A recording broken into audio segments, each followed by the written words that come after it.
আসসালামু আলাইকুম। আশা করি আপনারা সকলে ভালো আছেন। আপনাদের দোয়া ভালোবাসি, আমি অনেক ভালো আছি। মূলত আজকের ভিডিওটা হচ্ছে আমাদের এখানে দুটো গাছে তারি লাগাচ্ছে খেজুরের রস পাড়ার জন্য। আমাদের এদিকে তারি বলা হয় খেজুরের রসকে। খেজুরের রস বা তারি লাগাইতে আইছে এগুলো লোক, এরা এগুলোর ব্যবসা করে। মূলত এরা নিয়ে যায় অন্য মানুষকে দেয়, ওরা খেজুরের গুড় তৈরি করে বা খেজুরে আরও রস দিয়ে অন্য কিছু বা আরও অনেক কিছু তৈরি করা যায়, সেগুলো তৈরি করে। আজকে দেখলাম যে দুজন লোক আছে আমাদের এখানে খেজুরের রস বা তারি লাগাতে, তাই ভাবলাম যে একটা ভিডিও তৈরি করে দিই। মাঝে মধ্যে আমিও চেষ্টা করি যে এগুলো লাগাতে।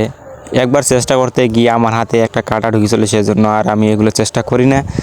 এগুলো থেকে দূরে থাকাই ভালো, কারণ খেজুরের কাঁটা মারাত্মক কাঁটা।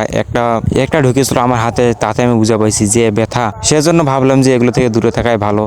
যার যে অভিজ্ঞতা সে অভিজ্ঞতা কাজে লাগাতে হবে। আমার এগুলো অভিজ্ঞতা নেই, সেজন্য আমি এগুলো থেকে দূরে আসি। আজকে আমার মিনি ব্লগটি বা শর্ট ভিডিওটি এ পর্যন্তই। আমার এই ভিডিওগুলো যদি আপনাদের কাছে ভালো লাগে তাহলে অবশ্যই আমার ফেসবুক পেজটি ফলো এবং ইউটিউব চ্যানেলটি সাবস্ক্রাইব করে আমার পাশে থাকবেন। ধন্যবাদ সবাইকে। আসসালামু আলাইকুম। টাটা।